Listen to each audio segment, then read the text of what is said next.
Passing the CPA exam starts with actually signing up for it, and the process is more involved than most people expect. There's NASBA, there's your state board, there's the AI CPA, there's an application process, there are fees, and there's a specific order you have to do things in. In this video, I'm going to walk you through exactly how to sign up for the CPA exam step by step, so you're not wasting time figuring out the logistics when you should be studying. Before we get into the steps, it helps to understand who the players are, because there are a few different organizations involved and it can get confusing. The AI CPA, the American Institute of Certified Public Accountants, is the organization that actually creates and owns the CPA exam. They set the content, the passing scores, and the structure. NASBA, the National Association of State Boards of Accountancy, is the organization that handles candidate registration and score reporting. You'll interact with NASBA directly when you apply. Your State Board of Accountancy is the licensing authority in your specific state. Every state has its own board and its own specific requirements for CPA licensure: education requirements, experience requirements, ethics exam requirements. You apply for your license through your state board after you pass the exam sections. The testing is done at Prometric testing centers, physical locations around the country where you actually sit and take the exam. So the flow is, you apply through your state board and NASBA, you schedule at Prometric, you test, NASBA reports your scores, and eventually your state board issues your license. The very first thing you need to do before anything else is look up the specific requirements for your state board. Every state has slightly different requirements for CPA licensure. Most require 150 credit hours of education, but the specific breakdown of accounting and business credits varies. Some states have residency requirements. Some have different experience requirements for licensure after passing. Go to NASBA's website, nasba.org. Find your state board and read the requirements before you do anything else. There's nothing worse than getting deep into the process and realizing you don't meet a specific requirement in your state. Every state is different, so check yours first. Once you've confirmed you meet your state's requirements, here's the actual step-by-step process. Step 1. Apply for your notice to schedule, which is called the NTS. You do this through your state board's application portal or through NASBA's CPA candidate portal at nasba.org. You'll submit your educational transcripts, pay an application fee, and select which exam sections you're applying to sit. A few things to know about the NTS application. You don't have to apply for all 4 sections at once. You can apply for 1 or 2 sections at a time. However, your NTS is only valid for a specific window, typically 6 months depending on your state. So don't apply for a section until you're actually ready to schedule and sit it within that window. If your NTS expires before you test, you lose those fees and have to reapply.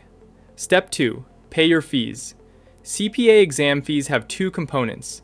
The application fee goes to your state board and varies by state, typically $50 to $200. The examination fees go to NASBA and are roughly $250 to $350 per section. So budgeting around $1,200 to $1,500 for all 4 sections and fees is reasonable, not counting your prep course. If you're at a Big 4 or regional firm, many employers reimburse exam fees in addition to the prep course. Check your firm's policy before paying out of pocket. Step 3. Once your NTS is approved, you'll receive it by email. It contains a unique launch code you'll need to schedule your exam. Hold on to this. Once you have your NTS, you schedule your actual exam date at prometric.com. Create a Prometric account, find your exam section, enter your NTS launch code, and select a testing center and date. Prometric has locations across the country, so there's likely one reasonably close to you. A few scheduling tips. Book your date as soon as you receive your NTS. Don't wait. Popular testing centers and dates fill up, especially during busy testing windows. The CPA exam is offered during specific testing windows throughout the year, so check the current schedule on NASBA's website. Book your date first, then structure your study schedule backward from that date. Having a fixed exam date creates accountability that open-ended studying doesn't. This is one of the most consistent pieces of advice from people who pass efficiently. Commit to the date before you feel fully ready. A few things worth knowing about the actual exam day experience so nothing surprises you. Arrive at the Prometric Center at least 30 minutes early. You'll go through a check-in process that includes ID verification, a biometric scan, and storing all your personal belongings in a locker. You can't bring anything into the testing room. No phone, no notes, no food. They provide scratch paper and pencils. The exam itself is computer-based.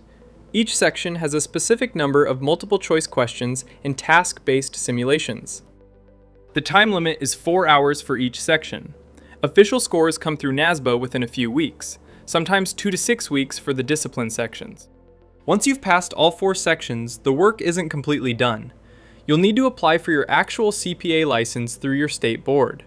Most states require a certain amount of work experience, typically 1 to 2 years under a licensed CPA, before they'll issue your license. If you're in public accounting, this is usually straightforward since your work experience qualifies.